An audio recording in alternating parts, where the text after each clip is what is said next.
En première mi-temps, 2 frappes, 2 goals. Puis ils ont une frappe à la 90e que Bounou arrête.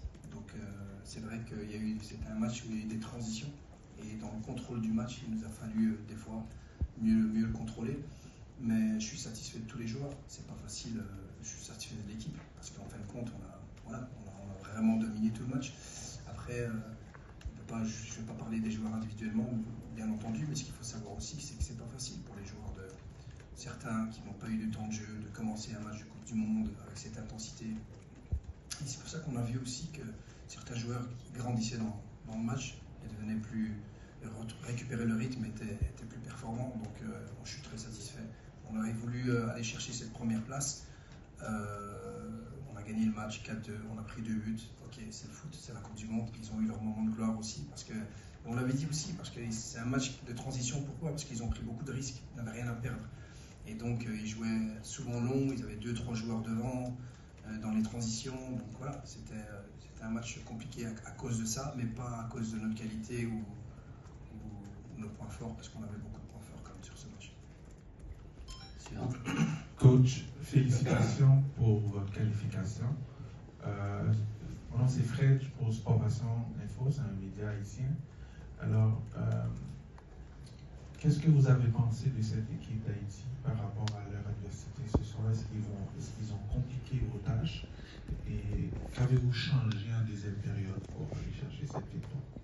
Bonsoir. Mais déjà, ils ne nous ont pas étonnés. Je pense que je l'ai dit dans la conférence de presse avant le match. On connaissait la valeur de cette équipe et surtout leur intention. Beaucoup pensaient qu'en étant éliminés, ils n'allaient pas jouer le coup. Et on savait très bien qu'ils allaient encore être plus performants et plus libérés pour ce match-là. Donc on s'attendait à ça, on s'attendait à ce match-là. Maintenant, voilà, je leur souhaite beaucoup de réussite pour le futur parce qu'ils n'ont pas démérité. Ils sont éliminés, mais ils n'ont vraiment pas démérité. Donc voilà, ils ont fait une très bonne première mi-temps contre nous.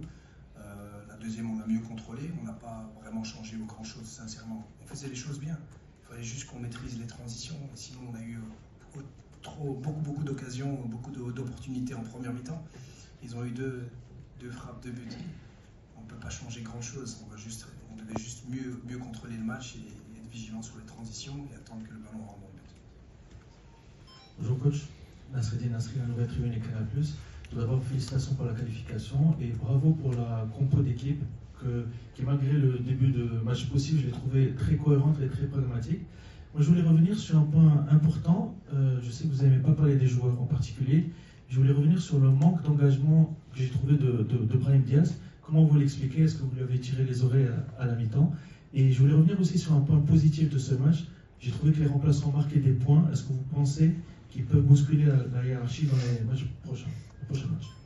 Bonsoir, merci beaucoup pour ces mots. Donc c'est clair qu'on a essayé de faire une équipe cohérente, mais une équipe compétitive, et en fonction du contexte. Mais voilà, Brahim, c'est un joueur qui a été le meilleur buteur de la CAN, le meilleur joueur du Real Madrid. C'est un très très grand joueur. Il va beaucoup nous apporter. On attend plus de lui parce que c'est un des meilleurs joueurs.